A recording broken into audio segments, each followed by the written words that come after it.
Welcome back, you're watching Storyboard. This week, Ogilvy held its own set of awards, dubbed the Envies. The agency, which famously stormed out of the Abbeys held at Goafest, awarded 35 of the 350 entries. As expected, Google's reunion commercial bagged the most envious award. Here's how the evening unfolded.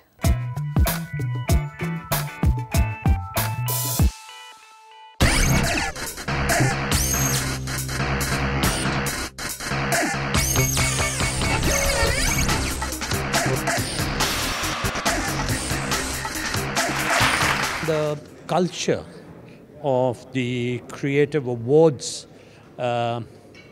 is different within each agency. If you honor and recognize that culture and award and reward your people within that culture, then it has a different meaning from what the industry rewards you.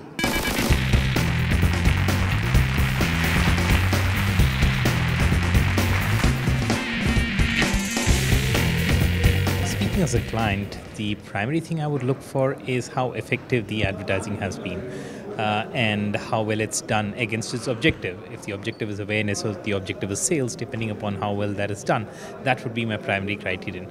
Of course, a related criterion would be how much has it been a talking point amongst the relevant people. Always the parameter is what works is right. And one doesn't have to get lost in advertising in terms of jargon. We have to see as to how well it is remembered, how it's recollect, and how useful it is for the product.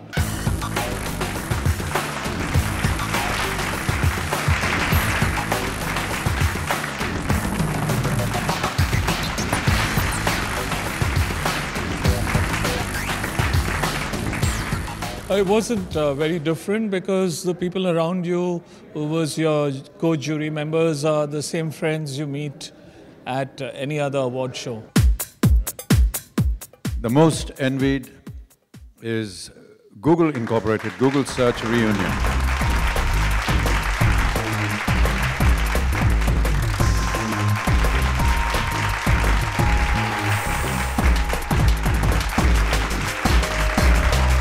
This is a jury, as you know, the jury which is probably one of the best in our country that we have, and people that we really respect, and we look for work that they do. So I personally admire a lot of work done from a lot of these people.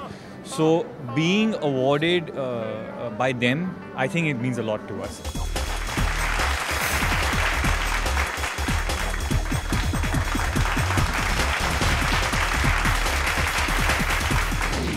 As you saw, actor Amitabh Bachchan was the guest of honor at the Envies. At the event, he talked about creativity, inspiration and storytelling in an interview with former Storyboard editor Anuradha SenGupta. Listen in.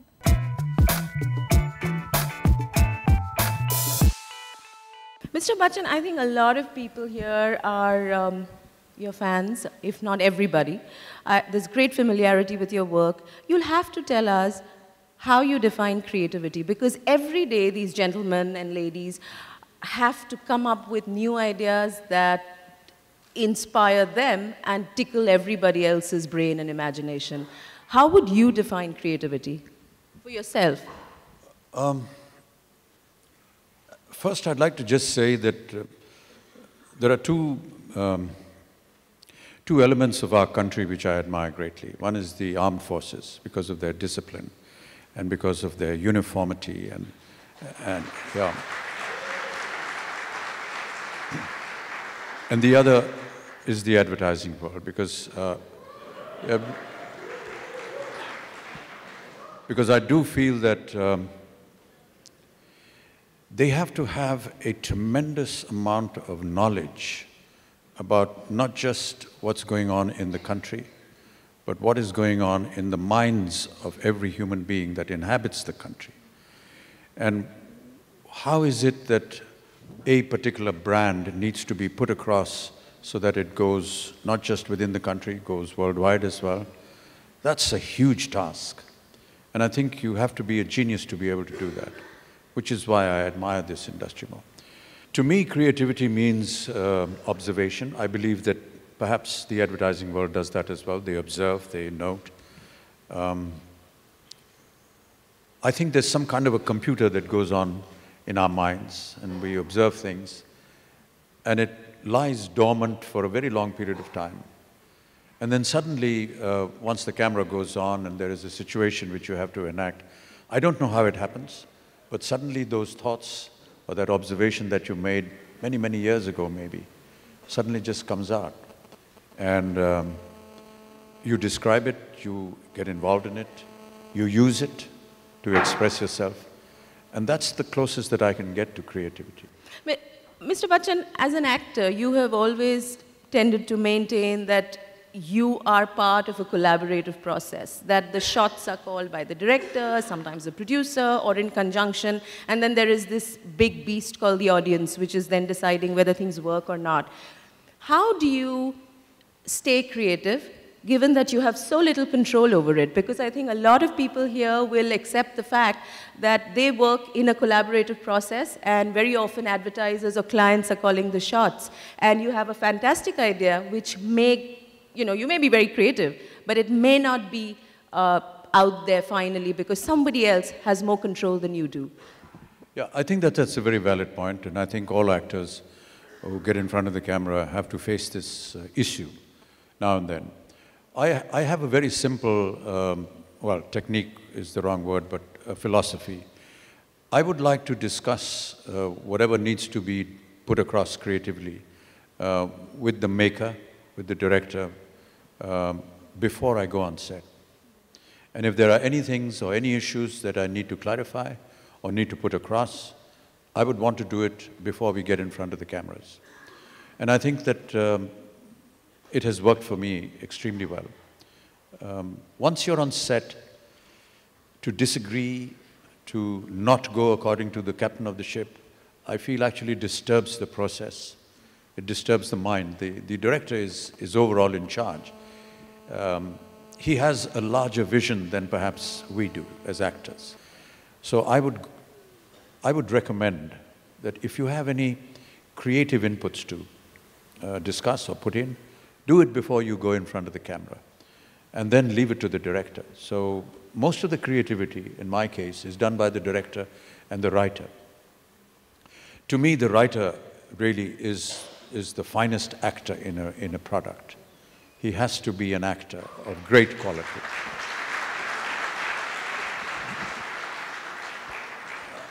How do you write an expression if you don't have the capacity when you're writing it to be able to act it out?